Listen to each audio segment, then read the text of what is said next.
it rain a little bit, we might have some water in here. This thing look like 1.5 feet up against the bank anywhere. Yeah, oh, it's shallow. Have them ones been up there though? Yeah. Yeah. It's stupid how shallow they get. Alright, so I meant to talk. I kind of just forgot what was going on. I just got juiced up. Apologies, I got juiced up. Kind of what's happening. Cold front, it's afternoon, got off work early, just out here trying to catch a couple. Been coming out here a bunch, water's dropping, drawdown. It's just slowly getting lower and lower, colder and colder, so the fish are just constantly moving, doing something different. I'm trying to get just more, I don't know, where I can adapt easier. So I'm just piddling. I've caught 2 so far. Stud, an okay one. Located some decent fish. Throwing a jerkbait a little bit. Probably do some other stuff too, but cold front, December, it's just jerkbait time.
Doesn't have much.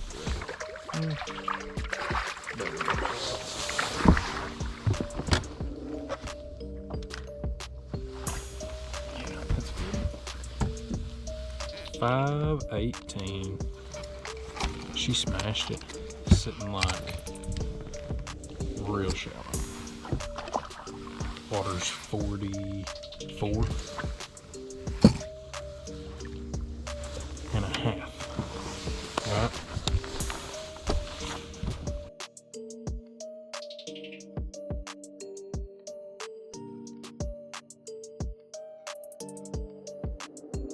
So I'm about to town, new plug. I got hung up in a trot line or some fishing line or something. I was out there jerkbaiting. I said it's just the best jerkbait time ever. It is, but forget all that. I just want to go catch some on a plug. Let's just be honest about it. I like cranking this time of year too, especially when the water gets cold. It's such a fun bite. You can use falling water to your advantage. I mean, because when the water's falling, it's falling out of a creek, they don't want to be they will be dirt shallow, but they want to have the security, you know. People always talk about yada yada, deep water access and whatever, which is true. I don't think too much about it. I just pull up and tear down banks when the lake's coming down, because you truthfully can't predict them. So I just jumped on a bank that's got a few different textures of rock. My line is in a knot. What is happening? The reason I chose this bank is because, yes, it has a lot of different texture of rocks. Got a few kind of ditches on it, low spots, high spots, transitions. Has just a little bit of everything, which is always good. You can eliminate a lot quick by doing that. Wind is cutting across it. It's a little more protected. So the wind is not perpendicular to the bank, meaning it's not blowing directly into the bank. It's blowing along the bank. The main bulk of the south wind is coming over this, but it's also sweeping along the side, coming around the ridge, like the end of the point. So it puts like a buzzbait ripple on the water, I like to call it. It's just a fishing ripple. It's not glass. It's just above being glass. And so what comes with that is, in some of these little indentions and stuff, there's slick spots.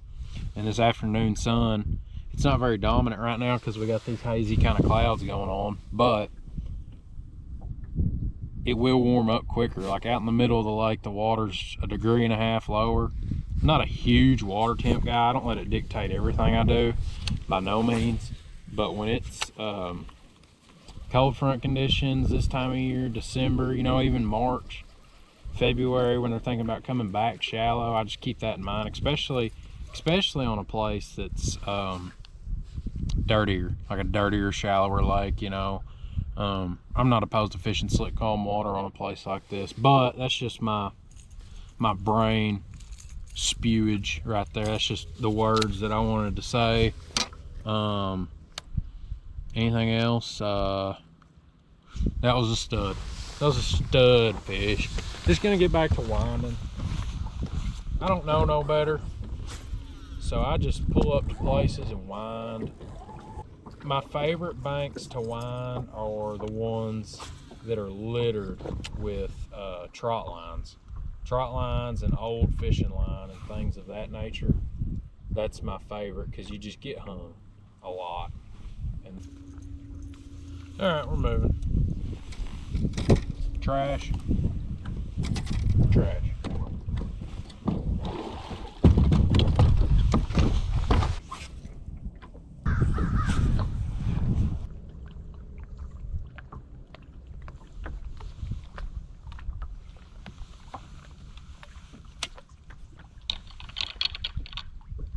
Man,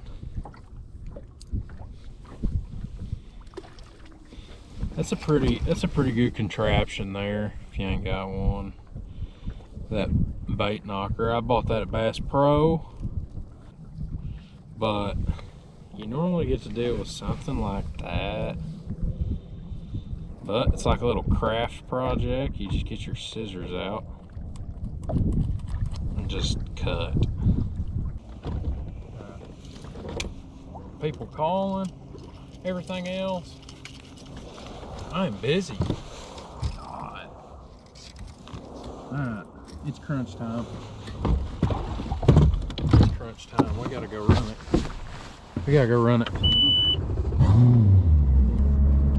Gotta make it happen. If it ain't happening, make it happen. Alright.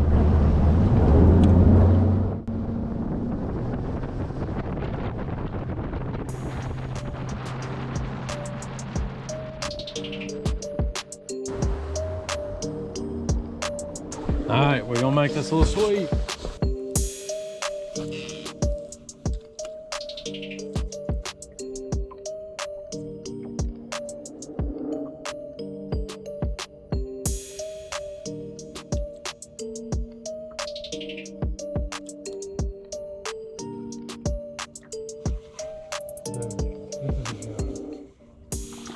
Oh my God. Oh no, don't get me. Oh no. This is a giant. Oh my gosh. This is a stud. Do not come off. It's one of the fish I seen earlier. Come here. Yes. Oh, that's a stud. Oh my God. Yes. Oh, I talked her into biting. That is a stud. Let's go. Look at that one. It took me a few casts. She was easing out to it, and when something triggered her, I don't know. Oh my God. I knew I'd get one to bite up here. Gosh. That's incredible. Something sticking out of her throat. Probably a crappie. Get that thing zeroed. Oh my gosh, I'm shaking. Get a weight. Let's see what we got. That is a stud. Oh, I'm shaking, it won't lock.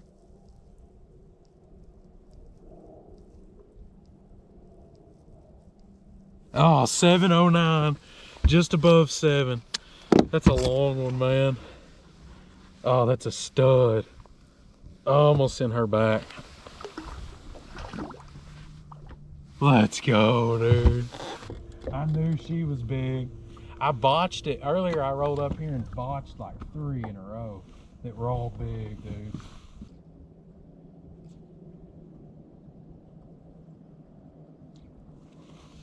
Oh my God. That one's not as big. The one with it. Oh, that's a good one though.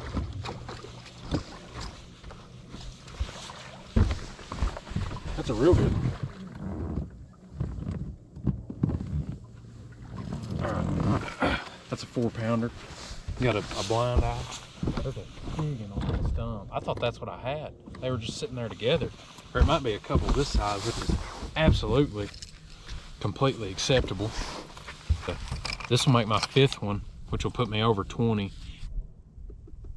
473 added. That's got us at 2370. If we can get rid of that, we can get rid of that 2 with a 7. That'll put us at 28. We need another 7 right now.